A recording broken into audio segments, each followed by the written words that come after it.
Hey YouTube, welcome to my channel. My name is Shyla Nay, and I'm here to give 5 quick tips on how to increase your credit score around 700 or more without using a credit card. I personally didn't want to use a credit card, my husband didn't want to use a credit card, so we decided to go a different route, which some people may not realize they have that option to do to build their credit. So let's start off with number 1. Pay your bills on time, guys. Why aren't people paying their bills on time? I don't know. This is like something you should do even if it's not to build your credit. Like, do it and you won't get any repercussions from it.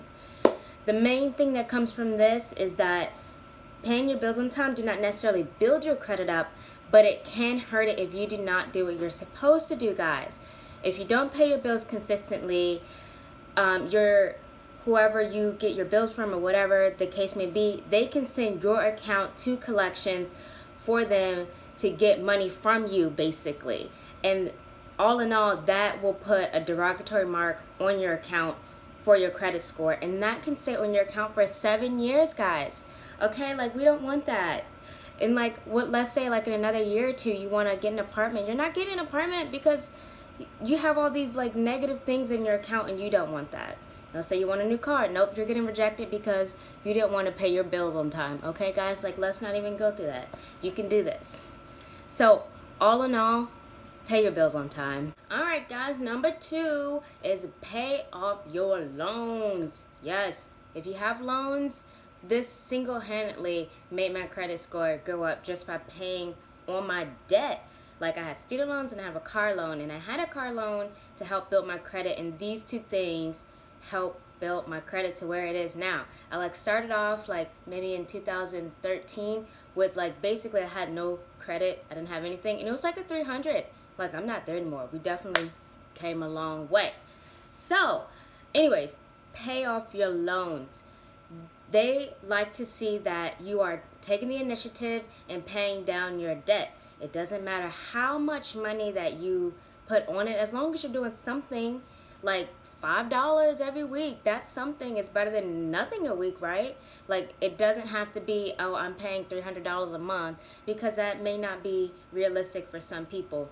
Do what you can, even if you're not obligated to pay student loans right now. If it's in deferment or if you have any loans in forbearance, pay on them now. 1, it'll get that interest down, and 2, that'll help get you to pay off your principal quicker so you can get out of debt quicker. You don't want to be sitting in 35, 40 and you still paying off your student loans. That's not okay. You're trying to make money moves, you're trying to get a house, you're trying to get a car. You're probably going to have kids or something like that. You want to give them everything they need. You don't want to have this $500 debt bill every month sitting above your head, right? All right. Moving on to number 3. All right, number 3. Increase the number of accounts you have. So the optimal number would be around 10 or 11 accounts, and I know that's a big number. I don't even have 10 or 11 accounts right now, but that's okay. Start off where you are. You start off small, and over time, you will gain more accounts.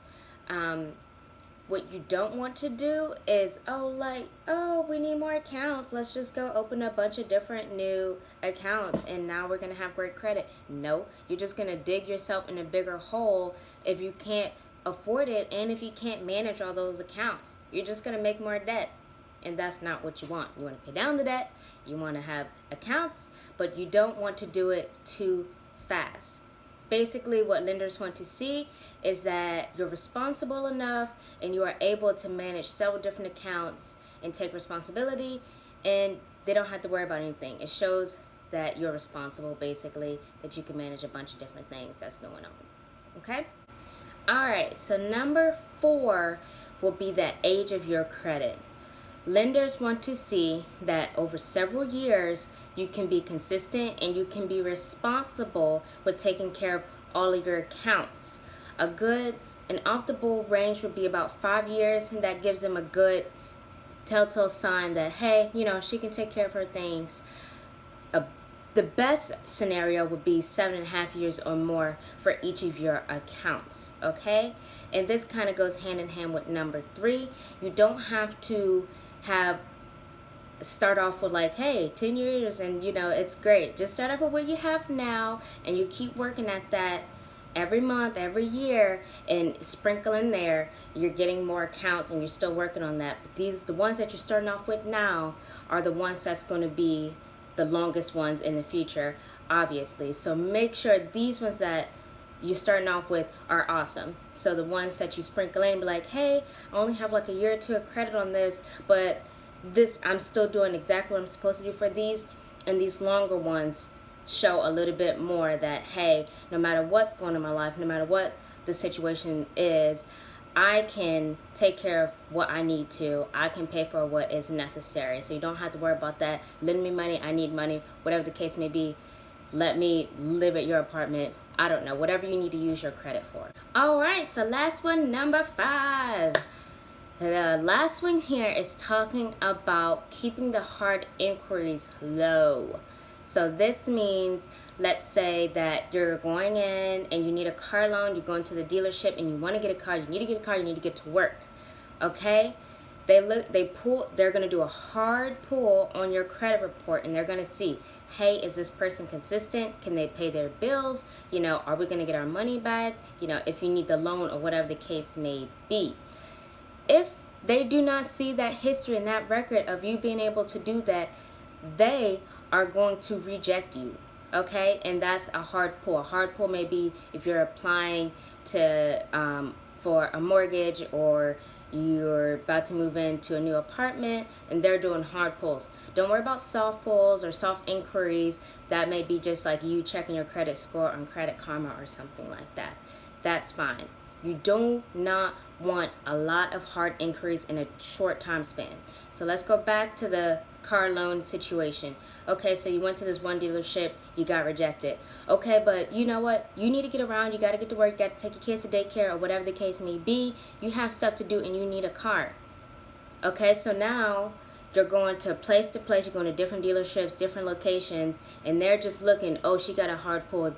And obviously, if you're there, then they probably know that you got rejected. So now you're going to the next place. Okay, no, rejected. So you're basically digging yourself into a bigger hole because everybody's looking like, hey, she's keep getting rejected. We don't want that. She can't pay her bills. Even if you can, you want to space that out. You do not want to have like 7 or 8 hard pulls within a month because you really need the car. What you need to do is reassess, hey, maybe you can do public transportation. Do you have any family members? Maybe you can walk. Okay? Like, you have to do what you have to do.